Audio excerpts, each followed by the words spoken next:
Assalamualaikum warahmatullahi wabarakatuh.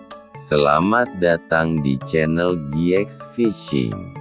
Channel ini membahas seputar dimensi sejarah di Indonesia. Materi video ini diambil dari berbagai sumber. Buang energi negatifnya dan ambil sisi positifnya. Sebelum menyimak videonya, jangan lupa untuk menekan tombol subscribe, dan getarkan loncengnya. Selamat menyaksikan. Pasca reformasi, bangsa ini terus mengalami dinamika politik. Tak henti-hentinya bangsa ini dirundung oleh persoalan bangsa yang multidimensi, mulai dari krisis ekonomi, budaya, gangguan keamanan, bahkan berbagai bentuk rongrongan yang mengancam keutuhan dan kedaulatan Negara Kesatuan Republik Indonesia. Kilas balik periode sejarah Indonesia dapat dibagi menjadi 5 era. Era prakolonial, munculnya kerajaan-kerajaan Hindu-Buddha dan Islam di Jawa, Sumatera dan Kalimantan yang terutama mengandalkan perdagangan. Era kolonial, masuknya orang-orang Eropa terutama Belanda, Portugia, dan Spanyol yang menginginkan rempah-rempah mengakibatkan penjajahan oleh Belanda selama sekitar 3,5 abad antara awal abad ke-17 hingga pertengahan abad ke-20. Era kemerdekaan awal, pasca proklamasi kemerdekaan Indonesia, 1945, sampai jatuhnya Soekarno, 1966. Era Orde Baru, 32 tahun masa pemerintahan Soekarno tahun 1966 sampai tahun 1998, serta Orde Reformasi yang berlangsung sampai sekarang.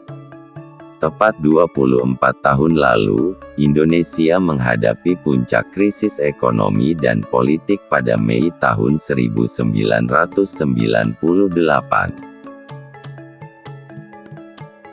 Krisis moneter yang berujung pada krisis politik dan menumbangkan rezim Orde Baru itu masih menyisakan beban ekonomi dan sejarah bagi negara ini. Benar, Indonesia memang mampu bangkit dan keluar dari tekanan krisis, termasuk dari hantaman krisis ekonomi kedua tahun 2008. Tapi, di saat sedang berupaya menata kembali ekonomi, Indonesia kembali dihadapkan pada krisis yang lebih dahsyat akibat pandemi COVID-19.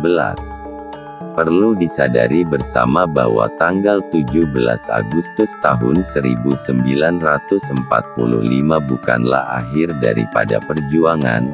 Tanggal 17 Agustus tahun 1945 bukanlah tanda berakhirnya sebuah perjuangan revolusi, melainkan tanggal 17 Agustus tahun 1945 adalah sebuah dimensi untuk menghubungkan penderitaan menuju kebahagiaan. Tanggal 17 Agustus tahun 1945 adalah sebuah starting point untuk mencapai apa yang dicita-citakan oleh segenap bangsa Indonesia itu sendiri sejak ratusan tahun silam. Apa yang dilakukan para founding fathers dan mothers hanyalah sebatas ingin melihat anak cucu keturunan mereka dapat hidup lebih baik dibanding mereka, karena dengan kondisi yang demikian, para founding fathers dan mothers tidak perlu melihat keturunan mereka hidup dalam ketertindasan sebagaimana yang mereka rasakan saat dahulu kala. Dan sungguh sedih dan kecewalah mereka saat ini ketika melihat realitas yang terjadi di bumi yang pernah mereka perjuangkan ini lebih hancur dibanding dengan masa mereka sendiri. Sudah bukan menjadi rahasia umum jika anak cucu keturunan mereka saling berebut kekuasaan, saling serang dan saling bunuh untuk mendapatkan harta dan tahta. Anak cucu keturunan mereka pun hidup dalam kepasrahan, mati segan hidup pun tak mau. Setiap hembusan nafas dan setiap langkah kaki yang berderap bukanlah untuk mewujudkan apa yang dicita-citakan atau diharapkan para founding fathers dan mothers yang pernah berjuang serta berkorban untuk mencapai kemerdekaan sebagai titik awal daripada kemaslahatan anak cucu mereka itu sendiri. Bangsa Indonesia saat ini telah mulai kehilangan jati diri karena dampak dari modernisasi dan globalisasi yang tidak dapat dielakkan. Semoga kelak akan terlahir seorang Satria Piningit, seorang pemimpin yang akan membebaskan bangsa dan rakyatnya dari kolonialisme modern, dan dengan kepemimpinannya mampu mengimplementasikan Trisakti, gagasan Bung Karno, sehingga mampu melepaskan bangsa ini dari hegemoni asing dan asing sehingga kita menjadi negara yang besar. Dalam genggamannya pula akan mampu tenggelam dalam dunia batin rakyatnya, agar mendengarkan suara hatinya yang paling jernih. Kejernihan hanya berada pada saat seorang pemimpin mengheningkan seluruh aktivitas, termasuk aktivitas berpikir. Demikian, kiranya yang bisa saya sampaikan. Kurang lebihnya saya mohon maaf, jika ada salah kata yang terucap, dan atas perhatiannya, saya ucapkan terima kasih yang sebesar-besarnya.